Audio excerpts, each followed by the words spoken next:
Welcome to a little pregame here. Iowa State and Texas will tip off in about an hour. Joined by my main man Levi from Wide Right and Natty Light. What's up, brother? Oh, not too much, man. Just got, I don't know, just kind of riding out winter at this point. No, I feel you. It's the dog days. Real quick, we'll break this thing down. We'll BS and we'll take some of your questions and whatnot. Let's hear from our friends from the Iowa Clinic real quick. So my life gets crazy with Brooke and Blake and a husband that works 80 hours a week. And I decided to start my own business on top of it, which is insanely crazy. But thanks to the Iowa Clinic, they made it easy to see my doctor. And when I get there, she listens. So I feel like I have a partner. And before you know it, I can get back to my crazy, busy, insanely busy life where I have a busy business, busy husband, and busy twins. Oh no, where's Brooke? There she is. Care how you want it. Visit iowaclinic.com. All right. Clones in Texas. Can you watch the game today, Levi? Yep. Legally, or are you stealing it? No comment. That's what they get. Like at this point, I have no moral hangups whatsoever about stealing the Longhorn Network. Me neither. Don't care. So I actually am still a Dish subscriber, so I get it. Yeah. See, over here, like I just have Cascade has municipal utilities. We have municipal cable, so like it's a pretty good deal, but we don't get like Longhorn Network and stuff like that, so it's kind of weird. Well, the only reason I have Dish, this is crazy, to bring it back full circle, was when TJ left Iowa State to go to Washington. I wanted to be able to watch his games, and the only way you could watch Pac-12 Network was on Dish. So okay. Oh yeah, because they've got their own. Yeah. And then the Longhorn Network was there, so it was like for what I do, it kind of made sense. Right. I'm with you though. Like I used to kind of defend the Longhorn Network. I'd be like, hey, it sucks, but Iowa State might be in the MAC if it weren't for this thing, so I'll put up with it. Yeah, and it's screw you guys. And it's like I get it. Like I get why if they have the ability to, why not? I guess. But yeah, at this point, I don't even care. Like any ESPN or Longhorn Network property, I don't care. I'm with you. Well, anyways, I hope you guys can figure it out. Real quick before we get into the game, I just wanted to promote what we're doing next week with you guys. For everybody's friend Nick Bassett, who passed away this week, we're having a game watch / it's just kind of a get-together fundraiser in his honor at Lucky Horse Beer and Burgers. It's down kind of in like the Drake neighborhood in Des Moines. But did you know, Levi, that the women's game is at 1? So we're basically going to get, like, if you show up at 1, you're going to get a 2-for-1 then, kind of. Yeah, 4 hours of a Cyclone basketball game watch. But we're charging $20. With that, you get a beer. Single Speed is donating beer for us, so that'll be great. And then all that money, so all that $20 goes directly to Nick's family. Nobody's profiting on this or anything. And I am working on some cool stuff. The football and basketball programs are going to give us some auction stuff to auction off. And then I actually have had a handful of other people just donating things. Mississippi River Distilling is going to donate a keg. Awesome. Not a keg, a barrel. Those guys are super cool. Yeah, they're all actually. I have one back here in my office. Nice. And then we've got like Authentic Brands is good. So a lot of people are stepping up to the plate. So I wanted to promote that, but the thing is, there is limited space, and this isn't a bar where you can just pack in 200 people. So we're limiting it to 80 people to make it comfortable, and then that way. The last thing we want to do is have all these people show up and then the staff not be able to handle it and stuff like that. So, yeah, anything else you want to add? But I would sign up soon, though, because I think there'll be a run on this before too long. Yeah, agreed. I'm really looking forward to it. I went to Nick's Celebration of Life thing on Wednesday.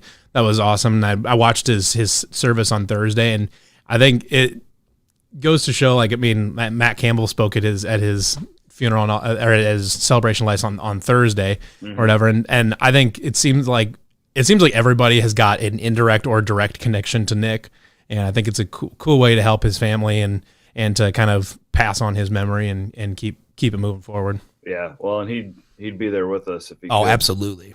Drinking beer and yelling and screaming. He will be just in spirit. Yeah, no doubt about that. So that's coming up next week. It's not ideal that we're doing it on a home game, but the timing worked the best, and the bar that it worked out really well for everybody. So yeah. Come out and join us if you can. If you're not going to be there, there's also an option. If you want to just donate, you can. We've actually had a handful of people who aren't going to be there, but they're donating. Just click on the link, go to tickets. There's a donation thing, and all that money. Again, we're just going to. It's called like a virtual ticket, I think, right? Correct. Yeah. And we're actually in your work. We're kind of working on this. We might do some virtual auction items too. Yeah, we're looking into that right now. We're kind of seeing because it's doing the technical side of it's a little weird. There are sites that host silent auctions, but there's like free versions and paid versions. So we kind of got to figure out the logistics, all that. But all right, we'll see. What do you have a feeling on today? I'm negative. Like I'm very this game. I've never going even back through Hoiberg, playing at Texas is, I don't know. We've just never played very well there, like for a long time. We've got a few wins here and there, but I don't know. We played really well against Texas the first time up at home, but that's totally different when you have a really big crowd that feeds off the defensive energy, as opposed to an absolute mausoleum down there in Austin where there's no noise at all or whatever, and it's just a different atmosphere. And defensive teams like Chris Beards or wherever are pretty resilient to good and bad crowds and stuff like that. So I don't know. I don't have an awesome feeling. I think they're certainly capable of winning it, but that's where I'm at. I don't know. I mean, I feel like this team could win any game, and it wouldn't really. Oh yeah. You know, like I'm literally looking at the rest of the schedule. There's not a game on there that's like, even like at Baylor, like the way that they're playing, like weird things happen in the sport all the time. Hell, last year's team was winning by 17 in Waco. Do you remember that? Do you remember that feeling? And then you're like, but there's no chance. There's no way they're hanging on to it. There's no way. That's kind of how we felt like at the beginning. That's how I felt at the beginning of the season against like Memphis and Xavier and stuff like that. It's like they're doing good, but man, I got no faith they're gonna hang on. And then they just blasted them. It's like, all right, I guess. But I don't know. Yeah, it's kind of a weird deal. I mean, they showed the first time they can hang with Baylor, even when Baylor's making a bunch of shots. But it's just, I don't know, playing on the road is just a different animal, and I don't like it. We'll see. I mean, I'm starting to think too. We know what Brockington is, right? Yeah, you kind of he's a stud, nothing less. You kind of know what you're going to get out of him. I almost feel that way with Kalsher too. Don't expect him to hit shots. When he does, it's like a bonus. It's cherry on top. Yeah. Hunter's kind of the guy, the straw that stirs the drink right now. I mean, when you look back at their last X amount of wins compared to the losses, like Hunter, that may have been his worst game of the year. Yeah. Oh, I think so. Yeah, I would agree. And then, I mean, two of his best games of the year against Oklahoma State and Missouri, and then the last win against Texas too. Right. So it's like, I don't know, like I'm a little, I don't know if concern's the right word, because he's been really good all year, but like, is he hitting a wall? Is this whole team? I think it's a fair question to ask. The midseason fatigue, I think, is a factor that I kind of thought about with as hard as they play on defense, as intense a defense as they play. Yeah. And basically having to, most of the time, really needing to score in transition and stuff like that. That's a physically taxing way to play basketball. And there's legitimate questions to be asked, like if they're getting tired, if the midseason fatigue is starting to show up. And that's not like a fault and say, oh, they're not conditioned well or anything like that. It's just they play an intense kind of basketball, and it's different from like a West Virginia where they've been playing it for so long that the guys are just used to it. They know when to hit they know when they're going to hit the wall. They know how to power through and stuff like that. This is a total culture change from not just like George Condit, who came from the last staff, but then like the other guys didn't come from super high intensity defensive programs or anything like that either. So it's a culture change for everybody. It's play style change for everybody. That it would not shock me if they're kind of starting to hit a little bit of a fatigue wall. Certainly looked like that to me. I would agree. TCU was the one that really stood out to me. It was like, man, and I saw it a little bit against Kansas too. I mean, there's just like lazy passes, like that are leaving to these live ball starters, which we didn't see early in the year. Yeah, I would agree. And part of like with Tyrese Hunter too that you mentioned is like he's a freshman, so he's inconsistent. Sometimes he's really good. Sometimes he makes just baffling mistakes. And that's part of it. And I think, what I saw against Kansas though was a couple turnovers that looked like he was getting a little bit frustrated, and he just looked like he was kind of mentally beat down a little bit or whatever. And just overall fatigue, where it was truly just I'm tired turnovers or whatever. Yeah. And those are hard to they're hard to get too mad at him because it's part of the grind of a long season. He's a freshman or whatever, but it's also some of them just come at just the worst times. I thought the Oklahoma State game was like the epitome of Tyrese Hunter because he made a couple of those plays where he put the ball on the floor and like he won the game for him. Oh yeah, I mean, because we were getting into that mode where it was like stand around, take jump shots. It's not a winning recipe for anyone, especially this team. Right. And then Hunter would beat his guy off the dribble, and he got a couple of dunks in that game, right? Like that. Right. That's the type, because there's really only two guys on this team that can create their own shot. Yeah, I would agree. Him and Brockington. And then Brockington, like he's as good as he is, he's guilty of he'll start standing around and just settling for those shots, which I know TJ's okay with him taking to a point, but you don't want that to be your offense. Just relying on that. So I don't give gambling advice on Iowa State. I don't know. Today feels like a game though, like that it'll go down to the wire. I don't think that they're going to get blown out. I had a bad feeling about Kansas. I picked Kansas to win. That one, like especially when those guys were out, it just had this feeling of dread going into Hilton for me. Like I don't think they'll win today, but they've generally Levi bounced back after a bad game. Yeah, and the nice thing is as long as their defense is where they want it to be, they have a fairly high floor where they can defend, they can create turnovers. I mean, they even against Kansas where it didn't look good, they still created 22 turnovers. Now, what they did with the 22 turnovers was not great. Yeah. But that's something where if the turnovers happen in the right spot, where it's Tyrese Hunter picking a swing pass off or something like that and taking it to the other end, where you get a better chance at converting that turnover into points, stuff like that can swing a game pretty quick. And in alleviating the foul disparity situation, it would go a long ways. I mean, I don't think they're just going to magically fix it today, but trying to make steps in the right direction where it's not having something like the Texas Tech game where Texas Tech shot 30 something free throws, 40 something free throws, and Iowa State shot like 8. Yeah. So I mean, when you have that kind of free throw attempt disparity, especially the make disparity, but attempt disparity, it gets hard. So when you combine the not getting to the free throw line, putting people on the free throw line, and then the really super streaky shooting that this team goes under, it gets hard to gut out games at the end. That's another problem too with this team. It kind of feels like we're going to know in the first 10 minutes like what kind of a shooting day it's going to be too. Right. Other than the Oklahoma game, I guess that was the one to. Yeah, that was an anomaly though. I don't see that as being a super replicable performance, I guess.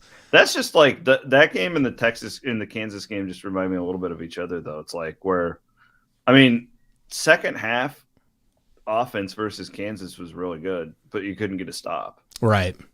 And that's really you go through the schedule and that's what it's drawn down to. And that's why TJ is so obsessed with defense, because he knows that I just see a lot of fans and I understand the frustration watching the poor offense. Like I get it. But the reason why the coach is constantly preaching this defense is because he knows his offense isn't good enough to consistently go out there and win games. I mean, how often are you going to get that? Isaiah Brockington is at the end of the Oklahoma State game where he's just making just bucket after bucket after bucket. He's really good. You're to the point now where if he shoots a mid-range, you're really surprised it doesn't go in. But it's still not something you want to rely on, especially at the end of the game. It seems like, when things aren't going super smooth for Iowa State right now, it's either Brockington is creating his own shot, probably resulting in some sort of step back mid range, or it's this wheel play that just ends up with lots and lots of dribble handoffs right at the top of the key, or it's It's Bob Jones, or they just toss it to him or to George Conda right at the free throw line. They run these dribble handoffs over and over and over again or whatever. And it's like, I mean, I get it. But if you don't have tons of shooters, I get not running the hammer play or something like that. But like, man, when it's like two offenses for the whole game, it's the lack of versatility is maddening. I couldn't agree more. Especially now too. It's like, and I kind of like what he's doing with Jones starting, because it really paid off against Oklahoma State, because George could be in the game at the end. But you got to get that George. That's the key. Like, right. The George against Kansas, I'd rather have Jones out there. But when you get good George, like it makes the team so much better. Oh, agreed. Yeah. So, all right. You got any parting thoughts here? Not too much. I'm just going to be. What are you drinking? I'm drinking King's Family Distillery Rye. Oh, wow. You're going with the whiskey at 12:18. I love it. I replied to your tweet. I said, invite me. We have booze. I'll tap into it here when we get off. Not that I am against doing it before noon. I just haven't had time. I get that. This was actually, was it last week?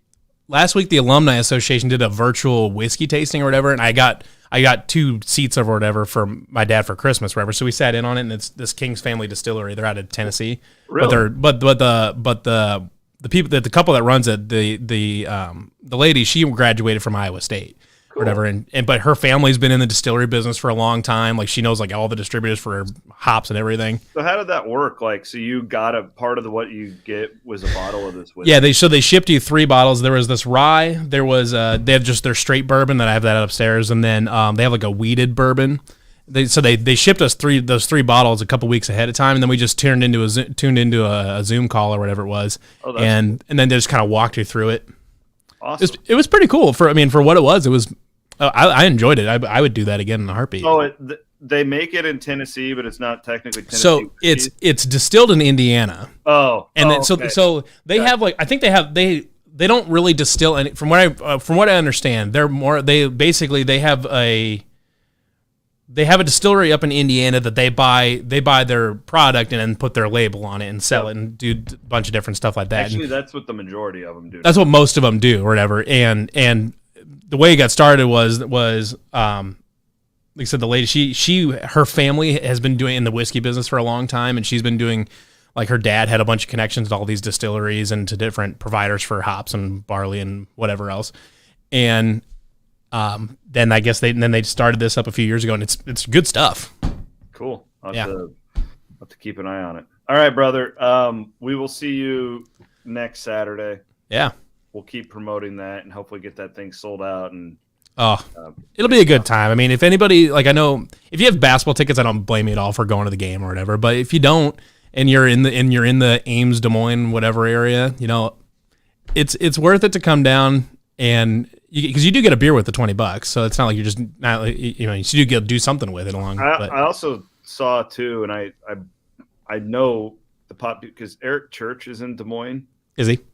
Saturday night. I bet you that there'll be people who are Cyclone fans who are traveling that day. Like, come early. Yeah, if you're going to the Eric Church concert, come and hang out, watch a game with us, and then head over to the concert. I know, that's what I'm doing. I'm just straight Uber all day. It's going to be a dangerous day. Nice. Finally, the last half dozen times I've hung out with you, you've had to be somewhere after else, so you like didn't really drink. But no, it's on. Like, I got my mom and dad are coming to watch the girls. At this point, my wife's working, so it's like it's the day of Chris hanging out with all of you guys. So nice. And I'll have 3 different. I'll have at least one designated driver available. So it's okay. Good. Well, I'm gonna rely on Uber, but if I can't get Uber, I'm gonna take advantage of your driver. We might have to put you in the truck bed, but we'll figure it out. Whatever. Whatever. It's not that far up to Bonner. I've hung out in worse places. All right, brother. All right. Man. Thanks. He's Levi from Wide Right and Natty Light. I'll have the reaction pod after the game. See you guys. Have a good one.